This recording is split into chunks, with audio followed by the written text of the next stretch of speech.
Alrighty, well, I'll talk to y'all later. Bye. Why I think Cruel Intentions, the television series, sucks. So I still only seen the first episode. I don't want to watch the rest, right? Because I just couldn't even enjoy myself in watching the first episode. The first episode was so bland, so boring. So I was literally doing other stuff instead of wanting to pay attention to that first episode. Also, there's something been rattling in my head. The actress who plays Caroline, she looks like Brie Lawson. It's weird. She looks like Brie Lawson, but she sounds like Caminda Mendez. I don't know why she decided to act the way she did for this role. I have to go rewatch the third Annabelle movie. I forget what it's called, but Annabelle Comes Home. I think that's what it's called. Because she's in that. I gotta see what her performance is like in that movie and see why the heck did she decide to act this way. She's so monotone and everything. But,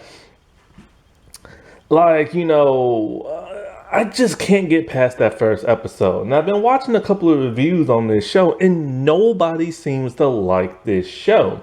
Everybody seems to be in the same consensus and everything. And I'm wondering, when I was watching the first episode, everybody keeps saying it feels like Gossip Girl. Now, I've never watched none of the Gossip Girl show, not the original and not the reboot. But when I was watching the first episode, something kept rattling around in my head because it felt something, the tone of this show felt a little familiar.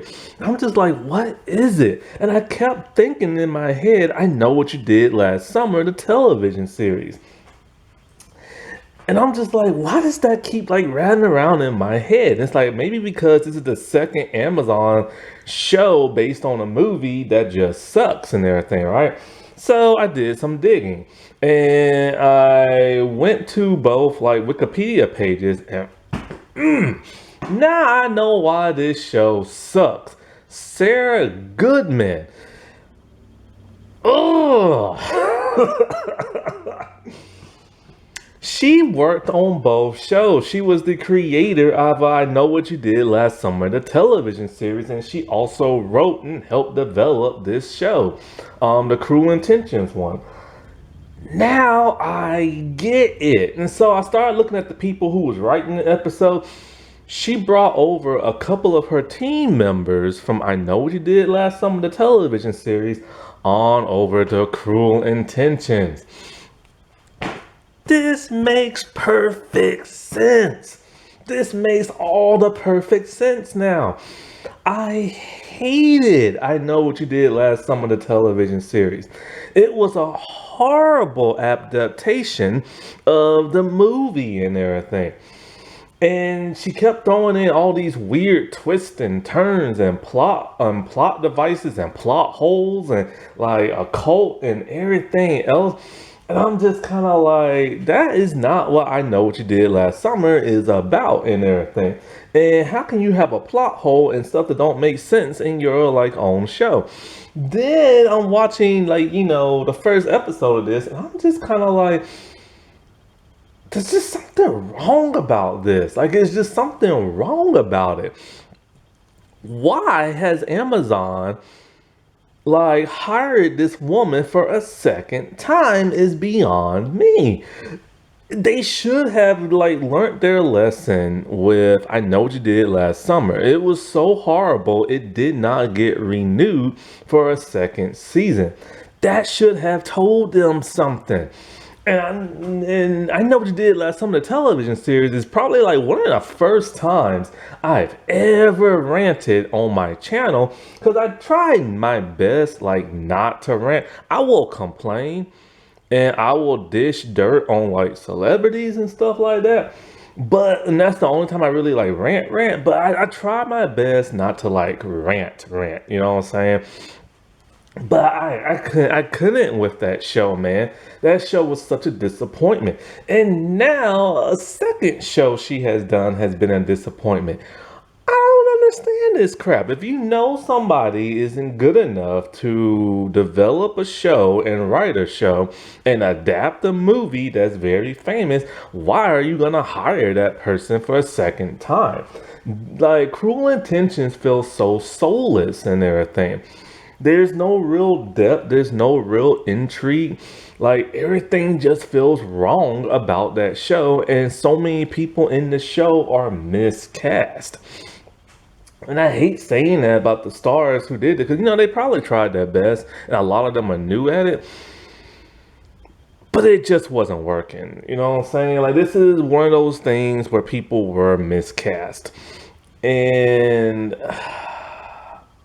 now I know. Now I know. Because like I said before, she even brought some of her writing crew from the other show onto this one. Why would you do that? If you know they caused another show to flop, why would you bring them on for this? Now, so far, this show has not been canceled. It has not been renewed. But there is little interest in this show from like the fandom and everything. Maybe, just maybe, this will have like a Velma effect where people's all like, oh, it can't be that bad. And so they watch it, giving it viewership, and then it gets renewed. Hopefully that will not happen. She brought over two of the writers, right, from the I Know What You Did Last Summer television show. And I'm just kind of like, seriously, if they worked on a show that was not good, why would you bring them over here? But then one of the writers, the one with the blonde hair, the long blonde hair, I'm just kind of like, there's a picture of her kissing Sarah's son Zeke on the cheek. Hey, that rhymes. And I'm just kind of like, I wonder. So I looked up his IMDb profile because I remember Zeke Goodman was on I Know What You Did Last Summer, the television show. And sure enough, she cast her son in this show. He plays Brian in Cruel Intentions. Now, I don't have a problem with Sarah or Zeke or anything like that. Like, I just can't get over the fact that she's ruined two of my favorite movies and stuff. Like, but other than that, I have no problem with her. But it's just kind of like, please stop adapting, like, movies I like. And as for her casting her son, it's like, whatever, that's family. You know what I'm saying? Yeah, it's nepotism, but like, you want to help your family out. But it's just kind of like, apparently this formula isn't working. Like, Amazon Prime needs to stop hiring her to adapt movies. They need to stop hiring like her writing staff and like hiring her son in their projects that she develops and stuff. Just give her own solo project that's not related to no movie, no novel, something she can come up with on her own. Right, so maybe, just maybe, like, she can succeed, in her own original project and not something that is adapted from like a beloved movie. Hey everybody, this is the Sliders Review, and I'm here today to talk to you about